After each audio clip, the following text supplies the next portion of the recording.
நஹ்மதுஹு வ நுஸல்லி அலா ரசூலிஹில் கரீம். அம்மா பாத்.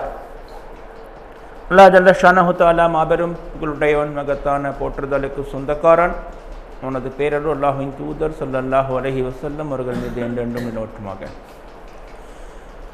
அல்லாஹ்வின் நல்லடியார்களே, அல்லாஹ்வை நோக்கி போகின்ற பாதை அல் இனாபத் என்று குர்ஆன் குறிப்பிடுகின்றது.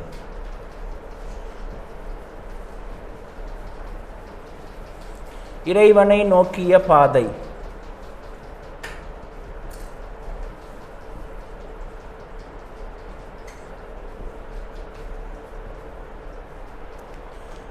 அல்லாஹ்வை நோக்கிய பாதையில் நாம் நம்முடைய வாழ்க்கையை அமைத்துக் கொண்டிருக்கிறோம். அதில் நாம் அன்றாடம் கொஞ்சம் கொஞ்சம் முன்னேறி போய்கிட்டே இருக்கிறோம். இறைவனை நோக்கிய பாதையில் இனாபத் என்கின்ற இந்த பாதையில் சில ஸ்டேஜஸ்களை நாம் கடக்கணும் கொஞ்சம் கொஞ்சமாக நம்முடைய வாழ்க்கையில். 4 முக்கியமான படித்தரங்களை ஷரியா குறிப்பிடுகின்றது. முதல் படித்தரம் முஸ்லிம்.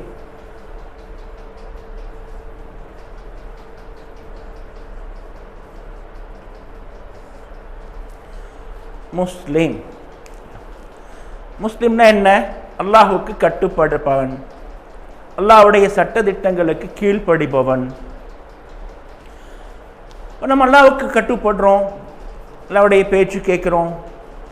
பிறகு நம்ம அத்தனை பேருமே இந்த ஃபர்ஸ்ட் ஸ்டேஜில் இருக்கிறோம். தொழுகிறோம், நோன்பு வைக்கிறோம், நஃபில் இபாதாக்கள் பண்ணுறதுக்கு முயற்சி பண்ணுறோம். அல்லாஹும் அல்லாஹுடைய தூதரும் இந்த விஷயத்தை சொல்லியிருக்காங்க அப்படின்னு கேள்விப்பட்டால் அதை நம்மால் செய்கிறதுக்கு முடிஞ்ச அளவுக்கு ட்ரை பண்ணுறோம். இப்போ நம்முடைய வாழ்க்கை, நம்முடைய தோற்றம்,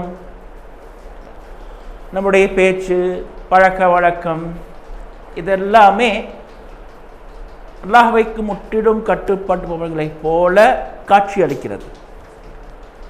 இப்போ நம் பார்வைக்கு ஒரு முஸ்லீமை போல், அல்லாஹ்வுக்கு கட்டுப்பட்டவனை போல காட்சி தருகின்றோம். நம்முடைய நோக்கம், நம்முடைய உடை, நம்முடைய பேச்சு, சலாம் சொல்கிறோம், சுப்ஹானல்லாஹ் அல்ஹம்துலில்லாஹ்னு சொல்லிக்கிறோம், மாஷா அல்லாஹ்னு சொல்கிறோம். ஒரு காரியத்தை ஆரம்பிக்கும் போது துவா செய்கிறோம், சாப்பிடும்போது துவா செய்கிறோம், பள்ளிவாசலுக்கு போய் தொழுகிறோம். ஸோ இந்த வெளிப்படையான தோற்றம் நம்மை ஒரு முஸ்லீமாக காட்டுது. அல்லாஹ்வையும் பற்றியும் அல்லாஹ்வுடைய தூதரை பற்றியும் நாம் தெரிந்து கொள்ள முயற்சிக்கிறோம். அப்புறமா அதை அப்படியே ஃபாலோ பண்ணுறதுக்கு ட்ரை பண்ணுறோம். வெளிப்படையாக நாம் பார்வைக்கு முஸ்லீம்களாக இருக்கின்றோம். அல்லாஹ்வின் தூதர் ஸல்லல்லாஹு அலைஹி வஸல்லம் சொல்கிறாங்க, ஷரியா பாருங்க, இந்த முஸ்லீமத்தை கருத்தில் கொள்கின்றது. தான் முஸ்லீம் நினைக்குது. சரியா சட்டத்திட்டங்கள்லாம் அவனுக்காகத்தான். அல்லாஹ்வின் தூதர் ஸல்லல்லாஹு அலைஹி வஸல்லம் அவங்க சொல்கிறாங்க, யார் நம்முடைய முசல்லாவுக்கு தொழுக வர்றாங்களோ, நம்முடைய பள்ளிவாசலுக்கு தொழுக வர்றாங்களோ, நாம் அறுத்ததை சாப்பிடுகின்றார்களோ, நாம் உண்ணதை அறுத்ததை சாப்பிட்றாங்க, அவர்கள் முஸ்லீம்கள். ஓகேயா? மற்றபடி அவங்க உள்ளத்தில் ஈமான் இருக்கா இல்லையா அப்படின்னு சொல்லி நம்மளால் கண்டுபிடிக்க முடியாது. அது அல்லாஹ் தான் அறிவோம். பார்க்கறதுக்கு முஸ்லீமாக இருக்கிறான், பள்ளிவாசலுக்கு தொழுக வர்றான், அவ்வளோதான். சரியா? ஆனால் இன்றைக்கி நிலைமை அதோட மோசமாயிருச்சு. இன்றைக்கி தமிழ்நாட்டில் சில பிரிவினர்கள் முஸ்லீம்களுடைய கடைகளை இறைச்சி வாங்க மாட்டாங்க. சரியா? இது அது அதிகமாகிட்டே போகுது. இந்த பிரிவினைகளெல்லாம் வந்து முஸ்லீம் கடையில் கறி வாங்க மாட்டாங்க, உங்கள் வீட்டுக்கு வந்தால் உங்கள் வீட்டை சாப்பிட மாட்டாங்க. சரியா? உங்களை பார்த்தா சலாம் சொல்ல மாட்டாங்க, உங்கள் பள்ளிவாசலில் வந்து தொழ மாட்டாங்க, நீங்கள் ஜும்மா கொடுத்தீங்கன்னாக்கா உட்காந்து கேட்க மாட்டாங்க, உங்கள் வீட்டு பொண்ணுகளை கல்யாணம் பண்ணவும் மாட்டாங்க. சரியா? எது பேசிக் தகுதி என்று ஷரியா வரையறுக்குதோ அந்த தகுதிகளை கூட பின்பற்றாத, ஆனால் அதிதீவிர போக்கை கொண்ட பல பிரிவுகள் இன்றைக்கி தமிழ்நாட்டில் இருக்குது. சலாம் சொல்ல மாட்டான், பொண்ணு எடுத்துக்க மாட்டான், சாப்பிட மாட்டான், உங்கள் பள்ளிவாசல் தொழ மாட்டான், உங்கள் கடையில் வந்து கறி வாங்கவும் மாட்டான்.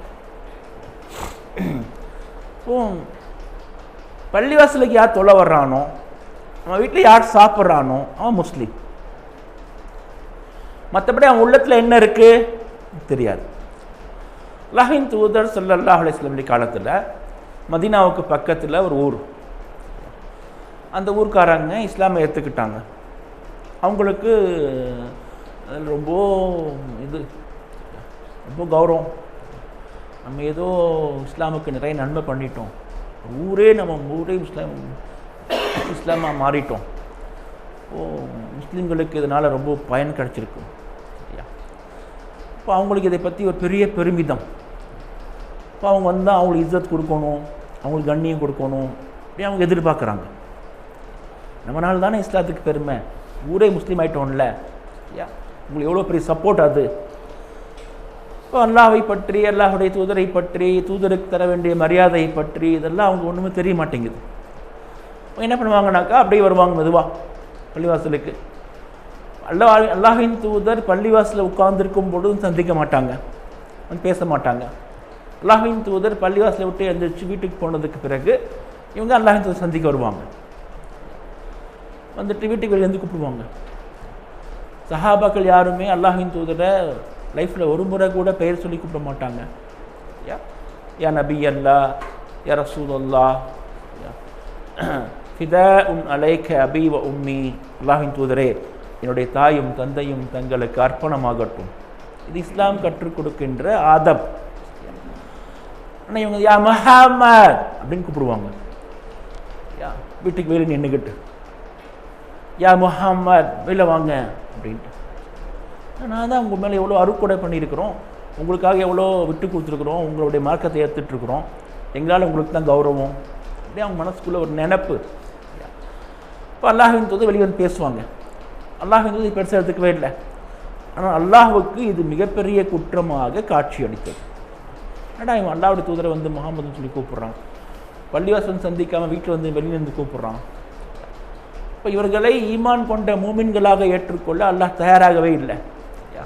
குஜராத் அத்தியாயத்தில் இவர்களை பற்றிய குறிப்பு இடம்பெறுது. இவர்கள் தங்களை ஈமான் கொண்ட மக்கள் என்று சொல்லிக் கொள்கிறார்கள். நஹ்னு ஆமன்னா என்று சொல்கிறாங்க, ஈமான் கொண்ட மக்கள். ஆனால் இவங்க உள்ளத்தில் இன்னும் ஈமான் நுழையவே இல்லை.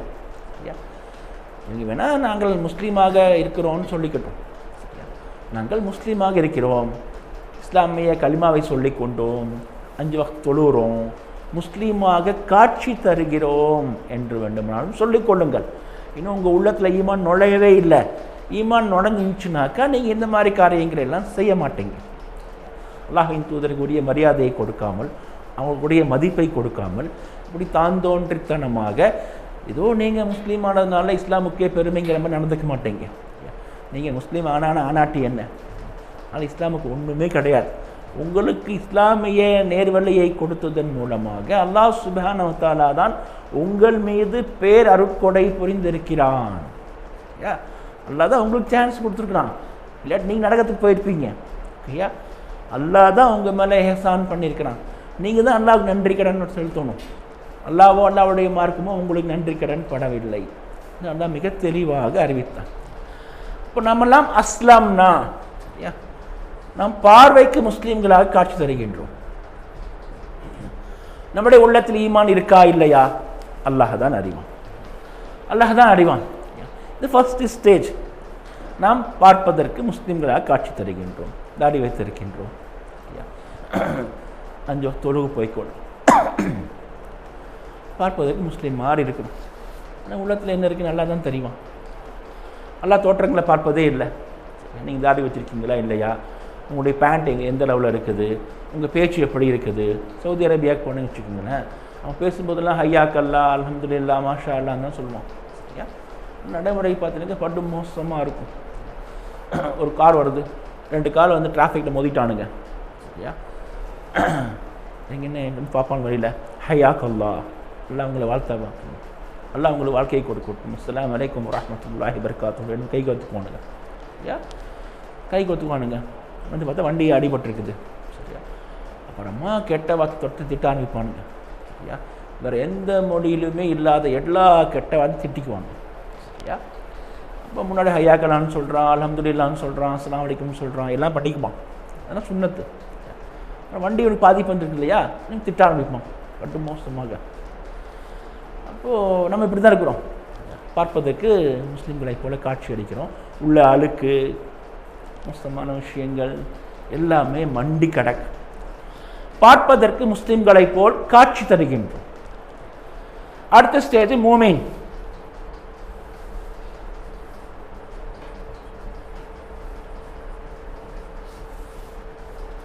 இப்போ பார்ப்பதற்கு முஸ்லீம்களாக காட்சி தருகின்றோம், உண்மையிலேயே மாறுவது. இது பாருங்க, இது ஒரு பார்ப்பதற்கு பேனா, ஒரு மார்க்கர். இது எழுதுமா எழுத நமக்கு தெரியாது, தெரியுமா? தெரியாது. தொடர்ந்து எழுதி பார்த்தா எழுத மாட்டேங்குது. இது எழுத வைக்கணும். இது என்ன பண்ணணுமோ அதை பண்ணி இதுக்கு உயிரை கொடுத்து உள்ள இங்கெல்லாம் ஊற்றி இதெல்லாம் செதுக்கி சரி பண்ணி இதை எழுத வைக்கணும். அப்போ இது உண்மையிலேயே பேனாவாக ஆயிடுச்சு. நாம் பார்ப்பதற்கு முஸ்லீம்களை போல் காட்சி தருகின்றோம், உண்மையிலேயே முஸ்லீம்களாக மாறுவது. இந்த ஸ்டேஜ் வந்து இங்கே இந்த ஸ்டேஜ் நகர்றதுக்கு ஒரு நீண்ட பீரியட் நமக்கு தேவைப்படுகின்றது. கொஞ்சம் கொஞ்சமாக இறைவனை பற்றி, அல்லாஹ் சுப்ஹானஹு வ தஆலா இறைவனை பற்றி, இறைவனின் வேதத்தை பற்றி, இறைவனின் தூதரை பற்றி, இறைவனின் ஷரியத்தை பற்றி ஒவ்வொன்றை பற்றியும் நம்ம உள்ளத்தில் பதிஞ்சு வச்சுக்கிட்டே இருக்கணும். சரியா? இறைவனை பற்றி மாரிஃபத், அல்லாஹ்வை பற்றி நீங்கள் அறிய அறிய, அல்லாஹ்வை பற்றி நீங்கள் அறிய அறிய உங்கள் நம்பிக்கை வலுவாகிட்டே போகும். ஒரு விஷயத்தை தெரியும் பொழுதுதான் என்னுடைய உண்மை நிலை நமக்கு புரிபடும். அவனை நீங்கள் பயப்படுவீங்க, அவனை நீங்கள் நேசிப்பீங்க. சரியா? அவன் மீது உங்களுக்கு பற்றும் பாசமும் அதிகமாகும். அவன்கிட்ட பேனா வேலை ஆகிடும் அப்படின்னு நினைப்பீங்க. உங்களை முஸ்தஃபாவை பற்றி உங்களுக்கு நல்லா தெரியும். சரியா? ஏதாவது ஹெல்ப் பண்ணால் கண்டிப்பாக செஞ்சு கொடுப்பாரு அப்படின்னு உங்களுக்கு நல்லா தெரியும். சரியா? அவர்கிட்ட எல்லாட்டையும் கடன் வாங்கியாவது ஹெல்ப் பண்ணுவார் உங்களுக்கு நல்லா தெரியும். சரியா? கூட மரம் வந்து கண்டிப்பாக ஒத்தாசை பண்ணி கொடுப்பாருன்னு தெரியும். அவரை பற்றி நீங்கள் தெரிய தெரிய, அவருடைய நல்ல விஷயங்களை பற்றி அறிய அறிய, உங்களுக்கு ஏதாவது பிரச்சனை உடனே நீங்கள் அவருக்கு ஃபோன் பண்ணுவீங்க, உடனே அங்கே ஓடி போய் நிற்பீங்க. இப்போ நான் வெளியில் இருந்திருக்கேன், எனக்கு அதை பற்றி ஒன்றுமே தெரியாது. சரியா? இப்போ எனக்கு ஏதாவது பிரச்சனை, ஏதாவது ஆள் வேணும்னாக்க நான் அப்படி திக்கு முக்காடுவேன். யார்கிட்ட போகணும் எனக்கு தெரியாது. இந்த ஊரில் யாரும் ஹெல்ப் பண்ணுறதுக்கு ஆளே இல்லை, அது மோசமான ஊராக இருக்குது ஈரோடு. சரியா? அப்படின்னு சொல்லி எனக்கு கடுப்பாக இருக்கும். இப்போ இங்கே முஸ்தஃபா மாதிரி ஆட்களாக இருக்கிறாங்கன்னு எனக்கு தெரியவே தெரியாது. இப்போ நீங்கள் ஒரு விஷயத்தை பற்றி அறிந்து கொள்ளும் பொழுது அதன் மீது பற்று பாசம் ஏற்படுது, பயம் ஏற்படுது. இளங்கன்று பயம் அறியாதுன்னு சொல்கிறாங்க. உங்கள் வீட்டில் ஒரு குழந்தை இருக்குது, 2 வயசு குழந்தை. ஒரு தேல் வீட்டில் ஓடுது. தேலை தொடக்கூடாது, தேலை தொட்டால் கடிச்சிரும், அது கொட்டிடும் என்று அந்த குழந்தைக்கு தெரியாது. அப்போ அந்த குழந்தை போய் தேலை தொடும்.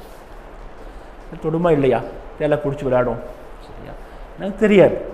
ஒரு முறை கொட்டு வாங்கிடுச்சுனாக்கா வலி வந்துச்சுன்னா தெரிஞ்சிடும். இப்போ நீங்கள் தெரிந்து கொண்டதற்கு பிறகு அதுக்கு பக்கத்தில் போகாமல் தைரியமாக இருப்பீங்க. உங்கள் குழந்தை போய் நெருப்பில் விரல் வைக்குது, மெழுகுவத்தியில் போய் விரல் வைக்குது. மெழுகுவத்தியில் விரல் வைக்காதே, அது சுட்டுடும் அப்படின்னு சொல்கிறீங்க. அது விரல் வைக்கிறது இல்லை, சுட்டுடும்னு அது என்னன்னே தெரியாது. நீங்கள் அலோவ் பண்ண மாட்டீங்க. நீங்கள் விரலை வச்சா நீங்கள் திட்டிடுவீங்க. சரியா? உங்களுக்கு பயந்து உங்கள் பேச்சு கட்டுப்பட்டு உங்கள் குழந்தை நெருப்பில் விரல் வைக்காமல் கையை எடுத்துடுது. நீங்கள் இல்லை, யாருமே இல்லை, அதை பார்க்குறதுக்கும் ஆள் இல்லை, கண்ட்ரோல் பண்ணுறதுக்கும் ஆள் இல்லை. சரியா? கண்டிக்கிறதுக்கும் ஆள் இல்லை. இப்போ அந்த குழந்தை போய் நெருப்பில் விரல் வெட்டுருச்சு.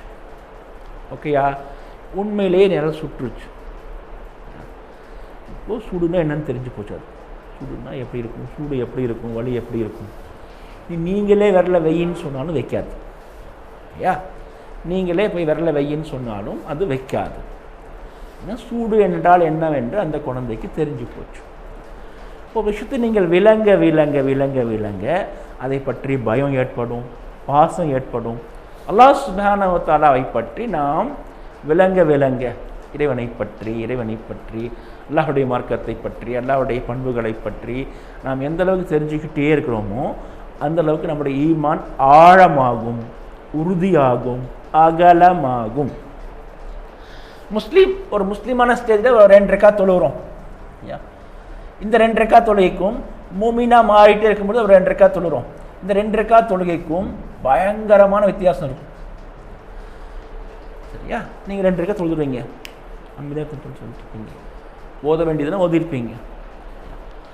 ஆனால் உங்கள் சிந்தனை காலியாக இருக்கும், உங்கள் உள்ளம் அங்கே ஒன்றுமே இல்லாமல் பிளாங்காக இருக்கும்.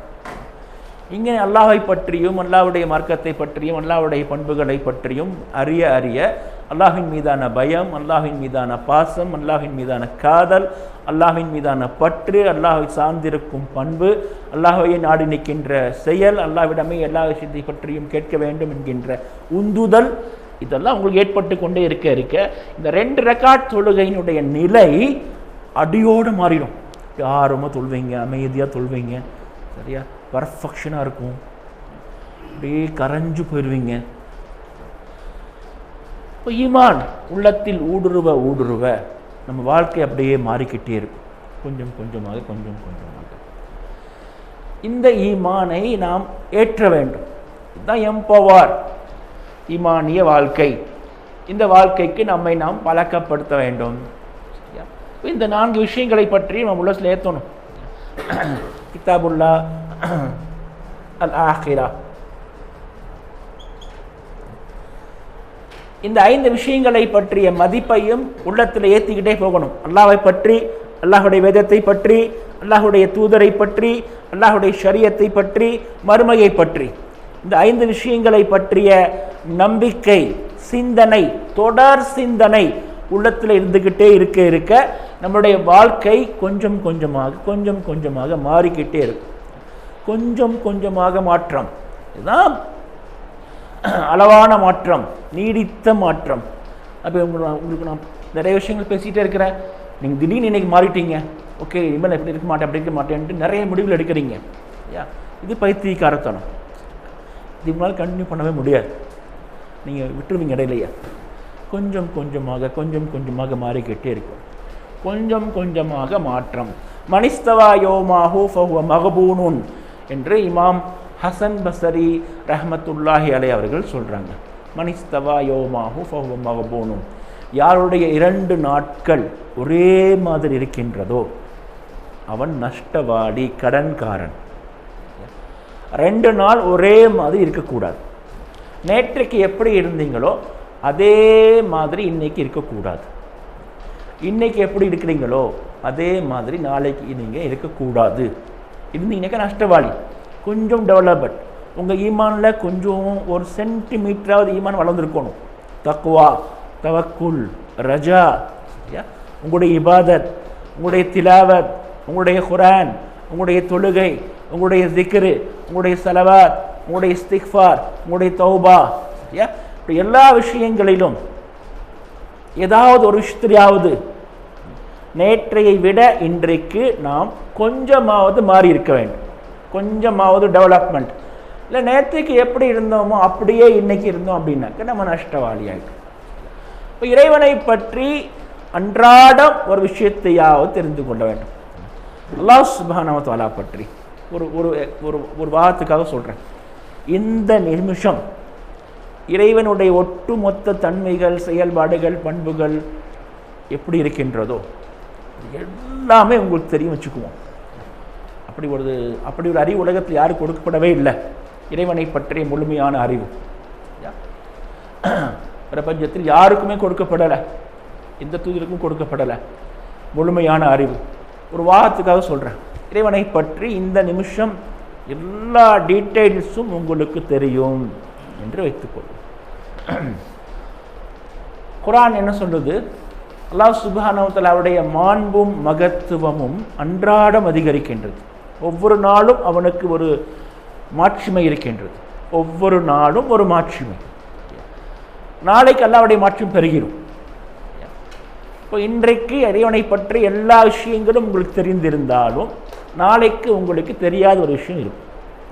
அல்லாஹ் சுப்ஹானஹு வ தஆலாவுடைய மாட்சிமை அதிகரித்து கொண்டே போகின்றது, பன்மடங்கு பெருகிக்கிட்டே போகின்றது. இப்போ இறைவனை பற்றி அறிவது என்கின்ற இந்த கலைக்கு முடிவே கிடையாது. நம்மளால் முடியவும் முடியாது, சாத்தியமே இல்லை. நம்முடைய அறிவு எவ்வளோ இருக்குதோ அவ்வளோதான் அறிஞ்சிக்க முடியும்.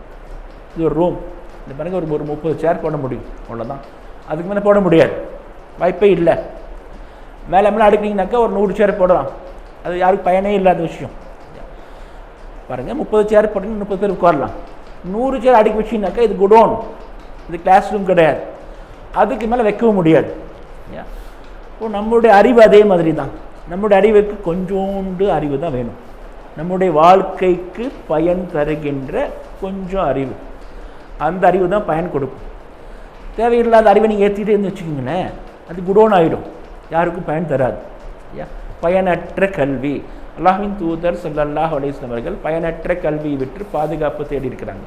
பயனற்ற கல்வி. இப்போ இந்த வகுப்பறையாக இருக்காது, அது குடோன் ஆகிடும். அதுக்கு மேலே நீங்கள் திணிக்கவே முடியாது, வாய்ப்பே இல்லை, உள்ள ஏற்றவே முடியாது. சரியா? இப்போ நமக்கு தேவையான விஷயங்களை தேவையான அளவுக்கு எடுத்துக்கொள்ள வேண்டும். பயனற்ற கல்வியை விட்டு விலகி இருப்பது. அப்போ பயனுள்ள கல்வினா என்ன? எது நமக்கு தேவையோ அதை தெரிந்து கொள்வது, அதை அமுல்படுத்துவது.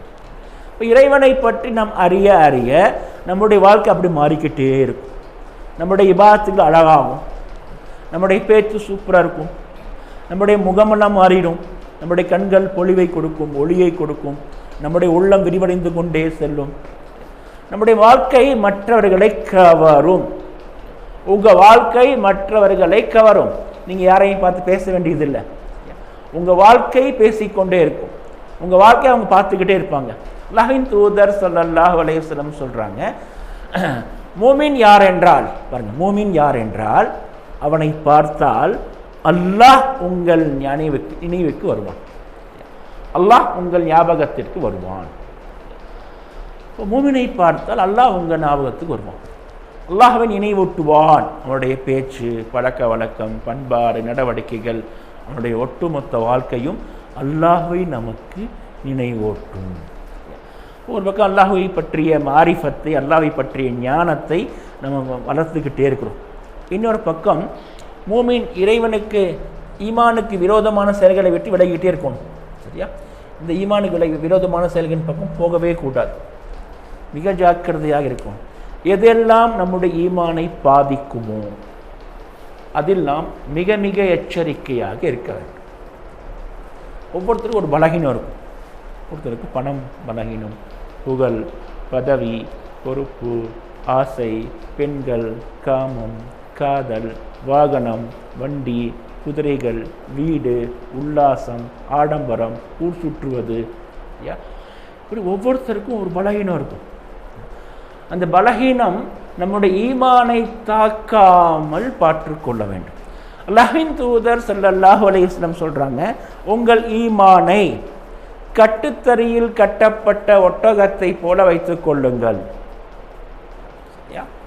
கட்டுத்தறின்னா என்ன? நீங்கள் கிராமத்துக்கு போனீங்கன்னாக்கா ஒரு மாட்டையும் எருமையும் கட்டி போட்டிருப்பாங்க. ஒரு சின்ன நிலத்தில் ஒரு 1.5 அடிக்கு ஒரு கம்பை நட்டி அதில் கட்டு போட்டிருப்பாங்க. அதுக்கு பேர் தான் கட்டுந்தறி. கட்டும் தறி, கட்டுத்தரை. கம்பன் வீட்டு கட்டுத்தறியும் கவிபாடும் அப்படின்னு தமிழ் ஒரு பழமொழி இருக்குது. சரியா? அதுக்கு பேர் தான் கட்டும் தரை, தரையோடு கட்டுகின்றது. அதில் ஒரு கயிற்றை கட்டியிருப்பாங்க. ஒரு 10 அடிக்கு ஒரு கயிறு இருக்கும், மூக்கணம் கயிறு. அந்த 10 அடி கயிறில் ஒரு மாட்டை கட்டி போட்டிருப்பாங்க. அந்த 10 அடி தூரத்துலேருந்து மாடு சுற்றி சுற்றி வரும். அந்த 10 அடிக்கு அந்த பக்கம் 12வது அடியில் 15வது அடியில் ஒரு வயல் இருக்கும். அந்த வயல் வரைக்கும் அந்த மாடு போக முடியாது. ஏன்னா கட்டி போட்டிருக்காங்க. இந்த 10 அடிக்குள்ளே சுற்றி சுற்றி வரும், அதை தாண்டி போக முடியாது. அல்லாஹ்வின் தூதர் சொல்கிறாங்க, உங்கள் ஈமானை கட்டி போடுங்க. உங்கள் ஈமானை கட்டி போட்டுரு.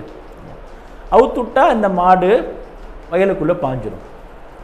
நீங்கள் பயிர் போட்டிருக்கீங்க, இது காய போட்டிருப்பீங்க, அதை சாப்பிட்ரும். காய்கறி தோட்டம் போட்டிருக்கீங்க, அதை சாப்பிட்ரும். இப்போ கட்டி போடுங்க. அவுத்துட்டிங்கனாக்கா ஆபத்து. கட்டி போட்டு வைத்திருங்கள். அல்லாஹ்வின் தூதர் ஸல்லல்லாஹு அலைஹி வஸல்லம் அவர்கள் இன்னொரு இடத்துல மிக தெளிவாக விளக்குறாங்க. ஆடு மேய்க்கும் இடையனை பார்த்திருக்கீங்களா? ஆடு மேய்க்கும் இடையன் வேலி விஷயத்தில் மிக ஜாக்கிரதையாக இருப்பான். ஆடு மேய்க்கும் இடையன் உங்கள் தோட்டத்துக்கு பக்கமாக ஆடுகளை மேய்ச்சி வரவே மாட்டான். வேலி அங்கே போட்டிருக்கீங்க, நீங்கள் வேலி போட்டிருக்கீங்க, சரியா? அவன் வேலிக்கு வெளியில் ரொம்ப தூரத்தில் நின்றுவான், அங்கே மேய்ச்சிட்டு அப்படியே ஓட்டிகிட்டு போயிடுவான். வேலிக்கு பக்கத்தில் ஆடுகளை மேய்க்க மாட்டான். வேலி எத்தனை அடிக்கும்? ஒரு 4 அடிக்கு வேலி போட்டிருப்பீங்க, 5 அடிக்கு வேலி போட்டிருப்பீங்க. ஒரு ஆடு துள்ளி குதிச்சுன்னா உள்ளே குதிச்சிடும். ஒரு ஆடு துள்ளி உள்ளே குதிச்சுதுனாக்கா கூடவே 10 ஆடு சேர்ந்து உள்ளே குதிச்சிடும். உங்கள் பயிரெல்லாம் பால் படுத்திடும், பிரச்சனை ஆயிரும், சண்டை ஆயிரும், அடிதடி வெட்டு குத்துலாம் ஆயிடும். இப்போ புத்திசாலி இடையன் வேலிக்கு பக்கத்தில் ஆடுகளை மேய்க்க மாட்டான். புத்திசாலி இடையன் வேலைகளுக்கு பக்கத்தில் ஆடுகளை மேய்க்க மாட்டான். அல்லாஹுடைய தீனுக்கும் ஒரு வேலி இருக்கின்றது. அல்லாஹுடைய தீனுக்கும் ஒரு வேலி இருக்கின்றது. ஹலால் ஹராம் என்கின்ற தடுப்பு தான் வேலி. ஆகையினால் அல்லாஹுடைய வேலி விஷயத்தில் விளையாடாதீர்கள், அல்லாஹுடைய வேலிக்கு பக்கத்தில் போகாதீர்கள் என்று அல்லாஹ்வின் தூதர் ஸல்லல்லாஹு அலைஹி வஸல்லம் சொல்கிறாங்க. நம்மனா கரெக்டாக இருக்கிறோம்ல, நம்மளை தப்பு பண்ண மாட்டோம் என்று நீங்கள் தவறுக்கு பக்கத்தில் போகக்கூடாது. போனீங்கன்னாக்கா தப்பு பண்ணிடுவீங்க. எந்த நேரத்தில் எந்த நிமிஷத்தில் ஒரு ஆடு வேலி தாண்டி குதிக்கும் என்று யாராலும் சொல்ல முடியாது. சரியா? வருஷக்கணக்காக ஆடுகளை மெச்சிட்ருக்கிறான், 4 வருஷம் 5 வருஷமாக, அவனாலையும் சொல்ல முடியாது. எந்த ஆடு வேண்டுமானாலும் எந்த நிமிஷத்திலும் வேலி தாண்டி குதிக்கலாம். நம்ம தப்பு பண்ண மாட்டோம், நம்ம பக்கம் போக மாட்டோம், தைரியமாக இருப்போம் என்று நம்முடைய ஈமானுக்கு நம்ம யாருமே உத்தரவாதம் கொடுக்க முடியாது. எங்கே நம்ம பலகீனமாக இருக்கிறோமோ அங்கே நம்ம போகவே கூடாது. இப்போ பாருங்கள், அன்றைய காலத்தில் நிறைய பேர் ஃபேஸ்புக்கில் சமூக வலைத்தளங்களில் நேரத்தை ஸ்பெண்ட் பண்ணுறாங்க. ஒரு நாளைக்கு 3 மணி நேரம் 4 மணி நேரம் டைமை வேஸ்ட் பண்ணுறவங்களும் இருக்காங்க. சரியா? நான் எல்லாம் பக்கமே போக மாட்டேன், ரொம்ப கேர்ஃபுல்லாக இருப்பேன், ஒரு நாள் 1/2 மணி நேரத்துக்கு மேலே ஃபேஸ்புக்கை பார்க்கவே மாட்டேன், வாட்ஸ்அப்பு ஃபேஸ்புக் எதுவாக இருந்தாலும் சரி 1/2 மணி நேரத்துக்கு மேலே யாரும் பார்க்கவே மாட்டேன் என்று யாராலும் சொல்லவே முடியாது. சரியா? மாட்டிக்கிறாங்க. இரவு நேரத்தில் ஃபேஸ்புக்கில் ஸ்டேட்டஸ் போடுறவங்க பாருங்கள், மேக்ஸிமம் நைட் 1 மணி 12:30 மணி 2 மணி 2 மணிக்கு ஸ்டேட்டஸ் போடுறவங்களாம் இருக்கிறோம். 1 மணி 1:30 மணிக்கு அவன் வீட்டில் போய் எல்லா வேலையும் முடிச்சுட்டு உட்காந்து 1 மணி நேரத்துக்கு மேலே அவன் வந்து ஃபேஸ்புக்கை பார்த்துட்டு 1:30 மணிக்கு ஒரு ஸ்டேட்டஸ் போட்டுட்டு அப்புறம் தான் தூங்குறான். யோசிச்சு பாருங்கள், இஸ்லாமிய லைஃப் ஸ்டைலுக்கு முற்றிலும் மாற்றமான விஷயம். 8:30 மணிக்கு இஷா தொழுதுக்கோ முடிஞ்சிடும், 9 மணிக்கு தூங்கிக்கோன்னு இஸ்லாம் சொல்லுது. காலையில் சீக்கிரமாக எந்திரி, 3 மணிக்கு எந்திரி, 3 மணிக்கு எந்திரிச்சு அல்லாவுக்கு முன்னால் போய் நின்றுக்கோ. இது இஸ்லாமிக் லைஃப் ஸ்டைல். இவன் 2:30 மணிக்கு தான் தூங்கவே போகிறான். 2:30 மணிக்கு தூங்கிட்டு விடிகாத்தால் 6 மணிக்கு கஷ்டப்பட்டு கண்ணை துறைஞ்சி ஓடி போய் 2 ரக்கா தொழுதுட்டு வந்துட்டு மறுபடியும் போய் தூங்கிடுறோம். சரியா? 2 மணி வரைக்கும் நீங்கள் வந்து அதெல்லாம் ஒன்றும் கிடையாது, நான்லாம் பண்ண மாட்டேன். சரியா? இப்போ போன வாரம் ஒருத்தர் பேசிகிட்டே இருந்தேன், அவர்கிட்ட பேச பேச பேச பேச அவர் சொல்கிறார், அவர் அப்படியே கவுண்ட் பண்ணுறார், அப்போ தான் கவுண்ட் பண்ணுறார் ஒரு நாளைக்கு எவ்வளோ நேரம் நம்ம மொபைல் ஃபோனில் செலவு பண்ணுறோம் அப்படின்ட்டு. ஆமாங்க ஜி, கிட்டத்தட்ட ஒரு 3 மணி நேரத்துக்கு மேலே நான் மொபைல் ஃபோனில் வேஸ்ட் பண்ணுறேன் டைம். அது பயனுள்ளதா யோசிச்சு பாருங்கள். 3 மணி நேரம் உங்கள் மொபைல் ஃபோனுக்காக நீங்கள் கொடுக்குறீங்க. ஒரு நாளைக்கு எவ்வளோ மணி நேரம் தொழுகிறீங்க, ஒரு நாளைக்கு எவ்வளோ மணி நேரம் குர்ஆன் ஓதுறீங்க, ஒரு நாளைக்கு எவ்வளோ மணி நேரம் அல்லாஹ்வுக்கு முன்னாடி நின்று அழுது இஸ்திக்ஃபாரோ ஸலவாத்தோ ஸிக்ரோ குர்ஆனோ ஏதோ பண்ணுறீங்க. இல்லை, முடியறது இல்லை. சரியா? இப்போ 3 மணி நேரம் உங்களால் ஃபேஸ்புக்குக்கோ மொபைல் ஃபோனுக்கோ கொடுக்க முடியுது. அதில் ஒரு பங்கு 1/2 மணி நேரம் கூட உங்களை அல்லாஹ் சுப்ஹானஹு வ தஆலாவுக்கு கொடுக்க முடியல. இப்போ மொபைல் ஃபோனுக்குள்ளே போயிட்டீங்கன்னாக்கா உங்களால் உங்களை கண்ட்ரோல் பண்ண முடியறதில்லை. சரியா? 1/2 மணி நேரத்துக்கு மேலே பார்க்க மாட்டேன்னு முடிவு பண்ணுறீங்க, ஆனால் அது சாத்தியப்படுறதே இல்லை. சரியாக உங்களுக்கு ஹெல்ப் பண்ணிட்டு பாருங்க. எந்த விஷயத்தை உங்களால் கண்ட்ரோல் பண்ணவே முடியாதோ அதை விட்டுடுங்க. சரியாக தான் சொல்லுது, விட்டுடுங்க. ஒரு தப்பான காரியத்தை செய்து விடுவேன் என்கின்ற பயத்தில் ஒரு சரியான காரியத்தை கூட செய்யாமல் விட்டு விடாதவரை, சரியாக புரிஞ்சுக்கொண்டீங்க.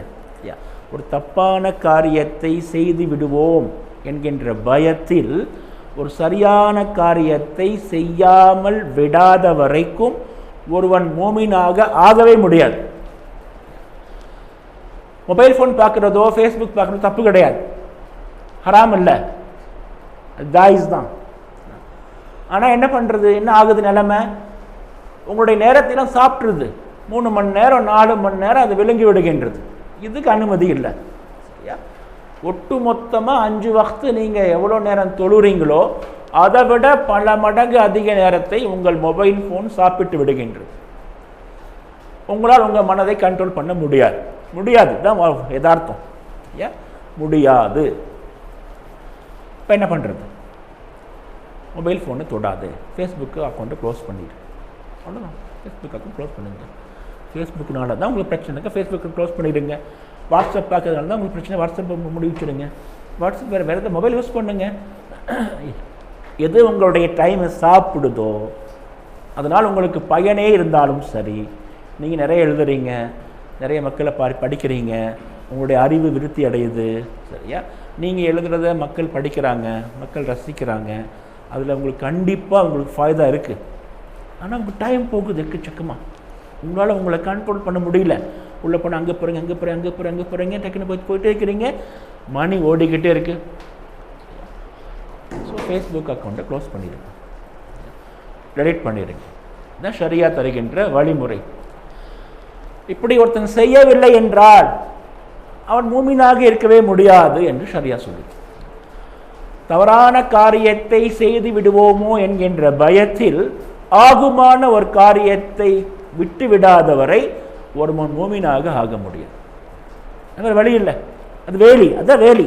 வேலிக்கு பக்கத்தில் போகிறீங்க, நான் தாக்கி பிடிச்சிடுவேன், எட்டி குதிக்க மாட்டேன், ஆனால் முடியறதில்லை. வேலி தாண்டிடுறீங்க. சந்தேகமான விஷயங்களில் எதில் உங்கள் நிலைப்பாடு சந்தேகமாக இருக்குமோ, இந்த சந்தேகமான விஷயங்கள் ஆளுக்கு ஆளு மாறுபடும். ஆளுக்கு ஆளு மாறுபடுகின்றது. ஆளுக்கு ஆளு மாறுபடும். நான் ஃபேஸ்புக் யூஸ் பண்ணுறேன், மொபைலில் ஃபேஸ்புக் வச்சுக்கிறதே இல்லை, டெஸ்க்டாப்பில் தான் யூஸ் பண்ணுறேன், சிஸ்டத்தில். இப்போ நான் சிஸ்டம் ஆனில் இருக்கும்போது தான் அது ஃபேஸ்புக் பார்ப்பேன். நான் ஒர்க் பண்ணிகிட்டு இருக்கும்போது தான் ஃபேஸ்புக் பார்ப்பேன். ஒர்க் பண்ணும்பொழுது கூட பார்த்தீங்கன்னாக்கா, நீங்கள் மொபைல் பார்த்தீங்கன்னாக்கா நான் ஆன்லைனில் இருப்பேன், ஆனால் நான் வேறு எதாவது ஒர்க் பண்ணிகிட்டு இருப்பேன். இந்த ஃபேஸ்புக் ஓரமாக உட்காந்துருக்கும், அது திடீர்னு பார்ப்ப முடி வச்சுருவேன். 3 நாள் 4 நாள் 5 நாள் ஃபேஸ்புக்கு போகவே மாட்டேன். சரி, இந்த மொபைல் யூஸ் பண்ணுறது இல்லை, வெளியூர் போயிட்டேன், ப்ரோக்ராம் போயிட்டேனாக்கா 2 நாள் 3 நாள் ஃபேஸ்புக்கில் எட்டியே பார்க்க மாட்டேன். ஸோ ஃபேஸ்புக்கை நான் மதிக்கிறதே இல்லை, அது எனக்கு ஆபத்து இல்லை. ஆனால் என்னுடைய பல நண்பர்கள் ஃபேஸ்புக்குள்ளேயே மூழ்கி கிடக்கிறாங்க. அதே பெரிய ஒர்க்கை பண்ணிகிட்ருக்குறான், மிகப்பெரிய ஜிஹாதை நினைக்கிறாங்க. உங்களுடைய நேரத்தை எல்லாம் வீண் பண்ணிக்கிட்டே இருக்குது. யோசிச்சு பாருங்கள். இப்போ ஷரியா இதில் நமக்கு வழிகாட்டுகின்றது, விட்டு விடுங்கள், உங்கள் ஈமானை கட்டி போடுங்கள். கட்டுத்தறியில் கட்டப்பட்ட எருமை மாடை போல, உங்கள் காளை மாட்டை போல உங்கள் ஈமானை வைத்துக் கொள்ளுங்கள். இப்போ ஒரு பக்கம் ஈமானை அதிகரிச்சுக்கிட்டே போகணும், சரியா? ஈமானை கூட்டிக்கிட்டே போகணும். இன்னொரு பக்கம் ஈமானுக்கு தேவையில்லாத விஷயங்களை விட்டு விலகிட்டே இருக்கணும். அப்போ தான் ஈமான் நம் முழுமையான ஈமானாக கொண்ட முஸ்லீமாக மாற முடியும். இது 2வது ஸ்டேஜ். 3வது ஸ்டேஜ் முத்தகி.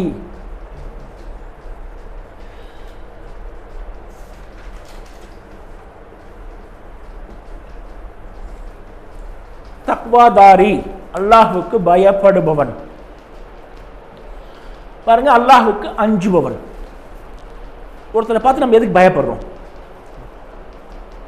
உங்களுடைய அப்பாவை பார்த்தோ, இல்லை உங்கள் மனைவியை பார்த்தோ, இல்லை உங்கள் பார்ட்னரை பார்த்தோ, உங்கள் முதலாளியை பார்த்தோ எதுக்கு பயப்படுறீங்க? யோசிச்சு பாருங்கள். எப்போ பயப்படுவோம்? அவன் சொன்னதை செய்யாமல் இருப்போம், இப்போ பயப்படுவோம். நம்ம கொடுத்த வாக்கை நிறைவேற்றாமல் இருந்திருப்போம், அப்போ பயப்படுவோம். அவனுக்கு பிடிக்காத ஏதாவது செஞ்சுருப்போம், அப்போ பயப்படுவோம். அவன் செய்யாதே என்று தடை செய்ததை நாம் செஞ்சுருப்போம், அப்போ பயப்படுவோம்.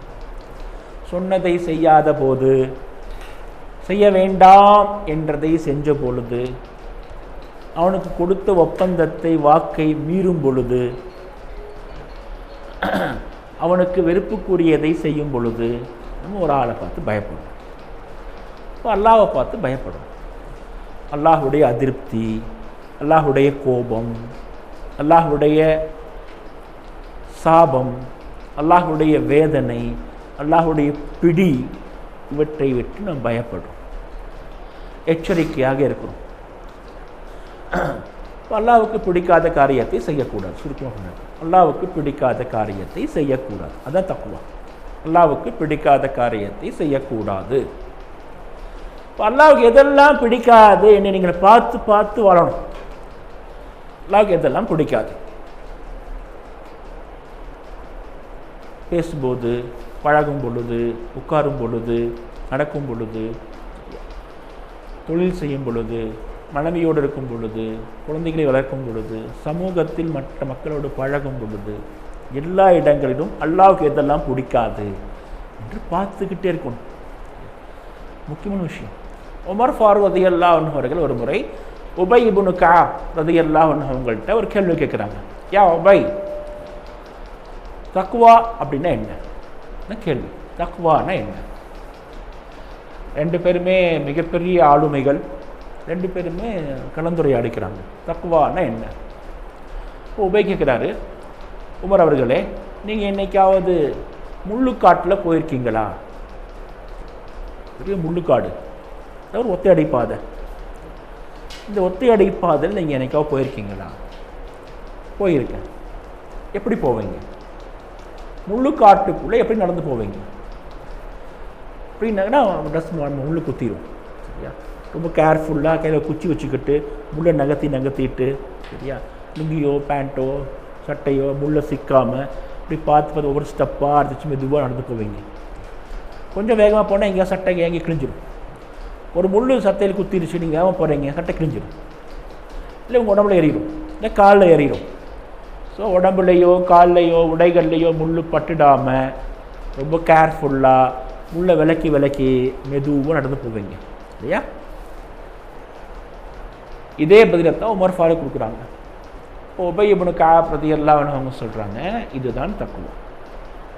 இதுதான் தக்வா. அல்லாஹ்வுக்கு பிடிக்காதா? அல்லாஹ்வுக்கு பிடிக்குமா பிடிக்காதா? பார்த்து போகும். அல்லாஹ்வுக்கு பிடிக்காது என்கின்ற முள் உங்களை குத்தி விடக்கூடாது. அல்லாஹ்வுக்கு பிடிக்காத வார்த்தையை சொல்லிட்டான், அல்லாஹ்வுக்கு பிடிக்காத காரியத்தை செஞ்சுட்டான், அல்லாஹ்வுக்கு பிடிக்காத செயலை ஈடுபடுறான், அல்லாஹ்வுக்கு பிடிக்காத பண்பு உன்ட்டு இருக்குது, அல்லாஹ்வுக்கு பிடிக்காத வேலையை செய்கிறான், அல்லாஹ்வுக்கு பிடிக்காதவனோட பழகிறான், அல்லாஹ்வுக்கு பிடிக்காதவனோட உறவை வச்சுக்கிறான், அல்லாஹ்வுக்கு பிடிக்காத தொழிலை பண்ணுறான், அல்லாஹ்வுக்கு பிடிக்காமல் சம்பாதிக்கிறான்.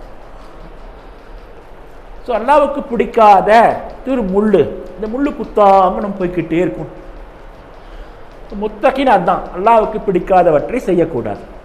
ஒன்று அல்லாஹ்னா முஸ்லீம் மாதிரி இருக்கிறாங்க, அல்லாஹ்னா என்னென்னு நல்லா தெரிஞ்சுக்கிட்டான். அல்லாஹ்னா என்னன்னு நல்லா தெரியும் உனக்கு. அல்லாஹ்வுடைய அன்புன்னா என்ன, அல்லாஹ்வுடைய பண்புன்னா என்ன, அல்லாஹ் மீதான பாற்று பாசம் எல்லாமே தெரியும். அல்லாஹ்வை பற்றி தெரியும். அல்லாஹ்வுக்கு எது பிடிக்கும் பிடிக்காது எல்லாத்தையும் தெரிஞ்சு வச்சுக்கிறான். முழுமையான முஃமின் ஆயிட்டீங்க. அடுத்த ஸ்டெப்பு அல்லாஹ்வுக்கு பிடிக்காதவற்றை விட்டு விலகுவது. அல்லாஹ்வுக்கு எதெல்லாம் பிடிக்காதோ அது உங்கள்கிட்ட இருக்கவே கூடாது. பேச்சு, பழக்கம், நடவடிக்கை, நஃப்ஸு, ஆசை, இச்சை, காதல், காமம், உரையாடல், தொழில், இல்லறம், நண்பர்கள், நடவடிக்கைகள், வியாபாரம், சமூகம், பொருளாதாரம், அரசியல், எல்லா இடத்திலையும் அல்லாஹ்வுக்கு பிடிக்காதவற்றை விட்டு நீங்கள் ரொம்ப தூரம் விலகி இருக்கணும். பக்கத்திலேயே போகக்கூடாது. விலகி இருக்கணும். அவனுக்கு பேர் தான் முத்தகி. இந்த முத்தகின்களுக்காகத்தான் அல்லாஹ் சுப்ஹானஹு வ தஆலா குர்ஆனை கொடுத்துருக்கிறான். ஹுதன் லில் முத்தகீன், முத்தகீன்களுக்கு வழிகாட்டுவது. அல்லாஹ்வுக்கு பிடிக்காதவற்றை நான் செய்ய மாட்டேன் என்று என்றைக்கு நீங்கள் முடிவெடுக்கிறீங்களோ, என்றைக்கு அந்த முடிவை அமுல்படுத்த ஆரம்பிக்கிறீங்களோ, அன்றைக்கு தான் குர்ஆன் உங்களுக்கு பயனுள்ளதாக மாறும். அல்லாஹ்வுடைய விஷயத்தில் நான் கரெக்டாக இருப்பேன், அல்லாஹ்வுக்கு பிடிக்காதவற்றை முடிந்த அளவுக்கு செய்ய மாட்டேன், ஒன்றுமே செய்ய மாட்டேன் முடிவெடுக்க முடியாது, முடிந்த அளவுக்கு செய்ய மாட்டேன். அப்போ என்ன பண்ணணும்? நம்முடைய வாழ்க்கையை நம்ம ஃபஸ்ட்டு ஸ்கேன் பண்ணி பார்க்கணும். அல்லாஹ்வுக்கு பிடிக்காத காரியங்கள் என்னென்ன உங்கள் வாழ்க்கையில் இருக்குது, ஒவ்வொன்றா பார்த்துட்டே வாங்க. சொன்னிக்க முடியும். இறைவனுக்கு பிடிக்காத விஷயங்கள் கிட்டத்தட்ட ஒரு 56 விஷயங்கள் என்னோடய லைஃப்பில் இருக்குது.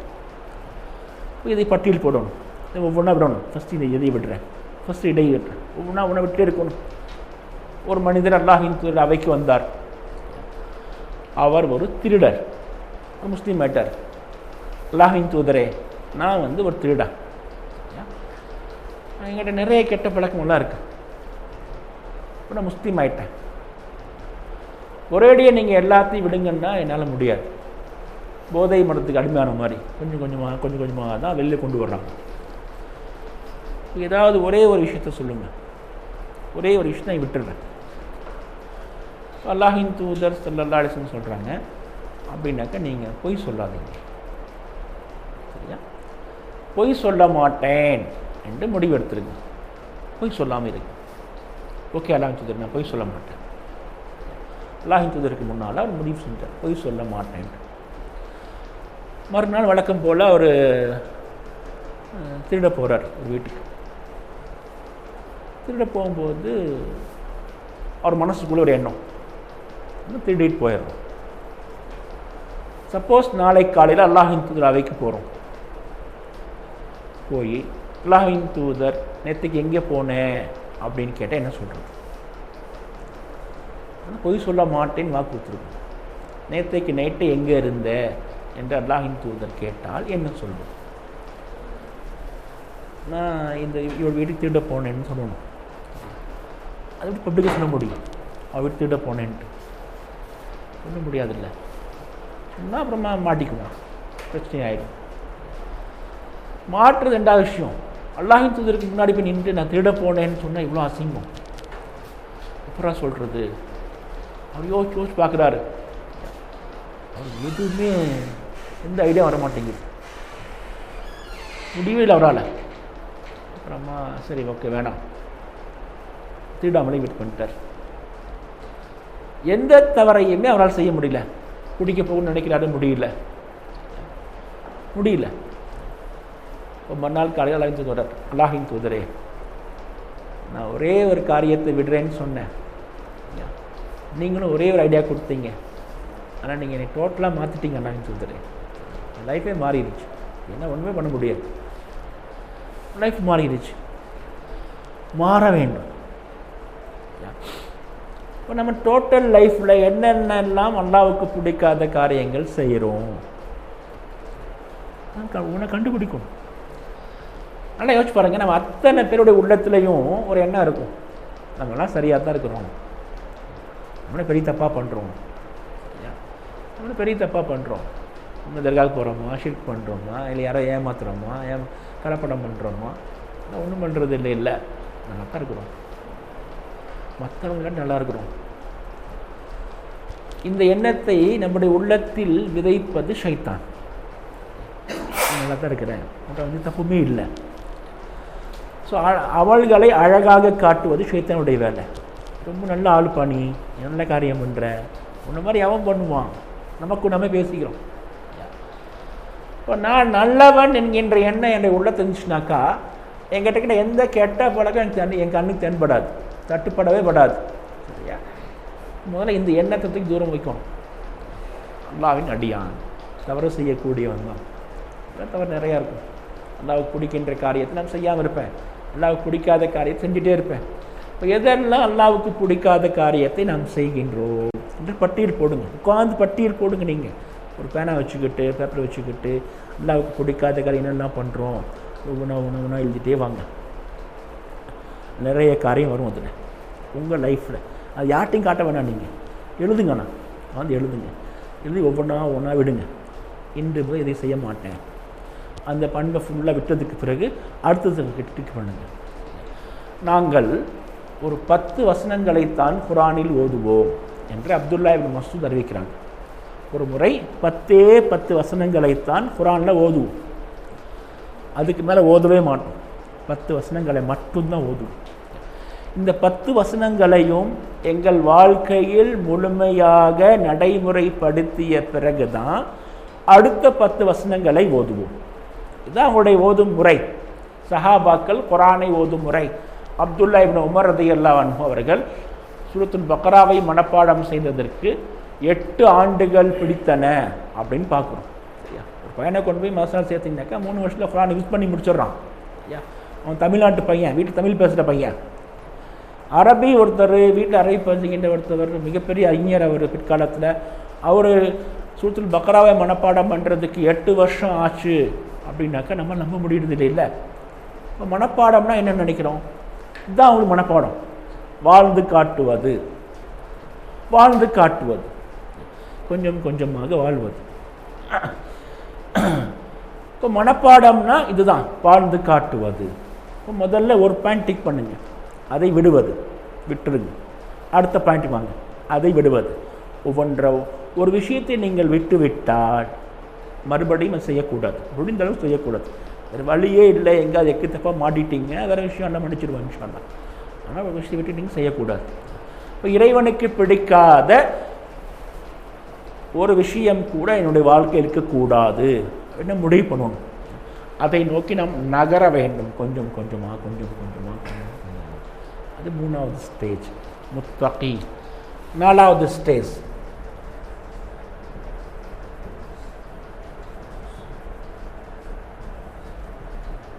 முஹ்சின். இது கடைசி ஸ்டேஜ். இந்த ஸ்டேஜை முழுசான் தான்னா தான் இதுக்குள்ளேயே போக முடியும். அல்லாவுக்கு பிடிக்காத விஷயத்தை எல்லாம் விட்டு விடுவது முத்தகி, அல்லாவுக்கு பிடித்தது எல்லாம் செய்வது முஹ்சின், அழகாக்குபவன், செயல்பாடுகளை அழகாக்குபவன், ஈமானை அழகாக்குபவன், தக்வாவை அழகாக்குபவன், தவக்குலை அழகாக்குபவன், ஒட்டுமொத்த வாழ்க்கையை அழகாக்குபவன். முஹ்சின்னா அழகாக்குபவன். அல்லாவுக்கு எதெல்லாம் பிடிக்குமோ அதையெல்லாம் அவன் செய்வான். அல்லாவுக்கு பிடித்தது செய்யாமல் ஆனால் இருக்கவே முடியாது, செய்வான்.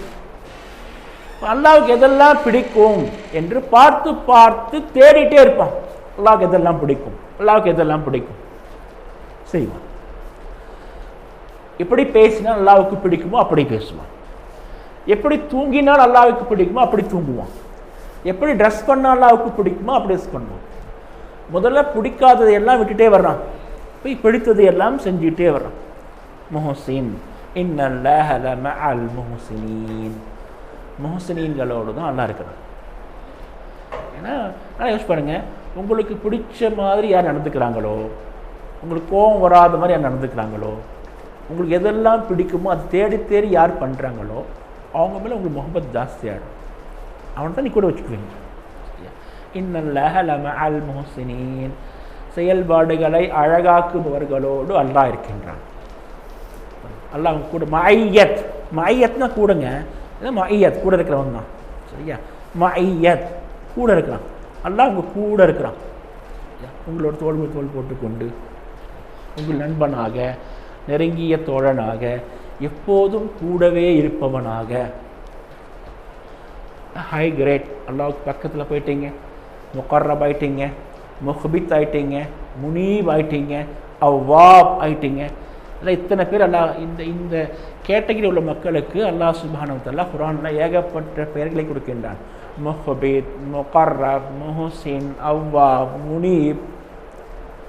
இன்னும் அல்லாஹ் பக்கத்தில் போயிட்டாங்க. அல்லாஹ் எப்பவுமே கூட இருக்கிறான். அல்லாஹ்வுக்கு பிடித்தது எல்லாம் இவங்க செஞ்சுக்கிட்டே இருப்பாங்க. இவங்க லைஃப்பில் அல்லாஹ்வுக்கு பிடிக்காத காரியத்துக்கு இடமே இல்லை. முஹ்சின். இப்போ நாம் எல்லாம் ஃபஸ்ட்டு ஸ்டேஜில் இருக்கிறோம். நம்முடைய டெஸ்டினேஷன் முஹ்சினாக இருக்க வேண்டும். டார்கெட்னா இலக்கு. அந்த இலக்கை நம்ம அடைவது, நீங்கள் அடையிறீங்க இல்லைன்னு சொல்ல முடியாது, முயற்சி தான் பண்ண முடியும். ஆனால் டெஸ்டினேஷன் போய் சேரும் இடம். அதனால் யோசிச்சு பாருங்கள், நான் ஒரு பெரிய ஆளாக ஆவேன், பெரிய பணக்காரன் ஆவேன், ஒரு பெரிய ஆலிமா ஆவேன், அது ஒரு இலக்கு. ஆனால் நம்முடைய அத்தனை பேரோட டெஸ்டினேஷனும் கபரஸ்தான் போய் சேர்றது தான் இல்லையா? கண்டிப்பாக அது போய் சேருவோம், உண்டா இல்லையா? அது டெஸ்டினேஷன், போய் சேரும் இடம். அந்த மாதிரி நான் என்னுடைய வாழ்க்கையில் முஹ்சினாக மாறுவேன் அப்படிங்கிறத நம்ம டெஸ்டினேஷனாக வைக்கணும். போய் சேரும் இடம், கண்டிப்பாக போய் சேரும். இப்போ இது நீங்கள் முஹ்சினாக மாறுறது, மாறியே தீர்வது, இந்த வாக்குறுதி, இந்த உறுதிமொழியை, இந்த சத்தியத்தை நீங்கள் அல்லாஹ்விடம் செய்ய வேண்டும். அது யார்கிட்ட சொல்ல அவசியம் இல்லை, அல்லாஹ்ட்ட செய்யுங்க. யாராவது நான் முஹ்சினாக மாற ஆசைப்படுறேன், நீ ஹெல்ப் பண்ணு, எனக்கு உதவி செய், என் வாழ்க்கையை மாற்று, அடியோடு சேஞ்ச் பண்ணு. அல்லாஹ்ட்ட மட்டும் சொல்லுங்க, அல்லாஹ்ட்ட மட்டும் பேசுங்க, அல்லாஹ்ட்ட மட்டும் ஹெல்ப் கேளுங்க, மாறிட்டே இருங்க. அல்லாஹ் உங்களை மாற்றிக்கிட்டே இருப்பான்.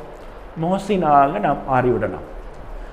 அல்லாஹும்ம யஹ்தில்லாஹு மன் யஷா என்று குர்ஆனில் பல இடங்கள் வருது. அல்லாஹு யஹ்தி மன் யஷா, அல்லாஹு யுதில்லு மன் யஷா. இப்போ நான் குர்ஆனை டிரான்ஸ்லேட் பண்ணிட்டு இருக்கேன் இல்லையா? இந்த வார்த்தையை யோசிச்சு நிறைய இடங்களில் கொஞ்சம் அர்த்தத்தை மாற்றி வைக்கிறோம். இந்த வாக்கியத்துக்கு 2 விதமாக அர்த்தம் வைக்கிறாங்க. அல்லாஹ் தான் நாடியவர்களை நேர்வழிப்படுத்துகின்றான். அதை எல்லாரும் வைக்கிற அர்த்தம். சில பேர் கொஞ்சம் மிகப்பெரிய ஸ்காலர்ஸு கொஞ்சம் வேற மாதிரி அர்த்தம் வச்சுக்கிறாங்க. நேர்வழியை யார் நாடுகின்றானோ அவர்களே அல்லாஹ் நேர்வழிப்படுத்துகின்றான். நாடுவது என்பதை அல்லாஹ்வின் பக்கம் கொடுக்காம நாடுவதை அந்த அடியான் பக்கம் தர்றாங்க. நேர்வழியை யாருன்னு வருது, யார் நாடுகின்றானோ, இறைவன் யாரை நாடுகின்றானோ அவனுக்கு நேர்வழியை தருகின்றான். இந்த யாரை அந்த மனிதன் ஆக்கிருங்க. நேர்வழியை யார் நாடுகின்றானோ அவனுக்கு அல்லாஹ் நேர்வழியை தருகின்றான்.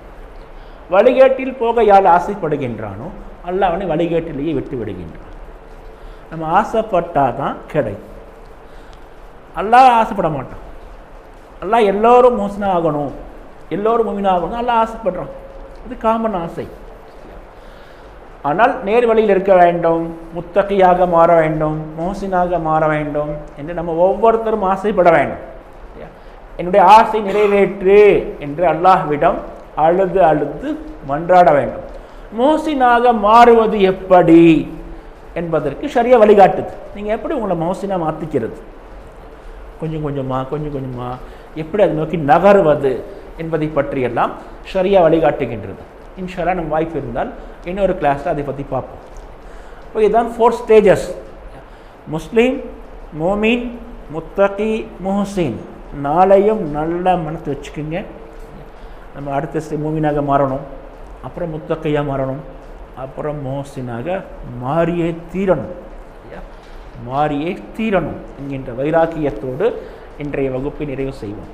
வாஹிரு தாவான் அல்ஹம்துலில்லாஹி ரப்பில் ஆலமீன். ஹாதா மா இன்தி வல் இல்மு இன்தல்லாஹ்.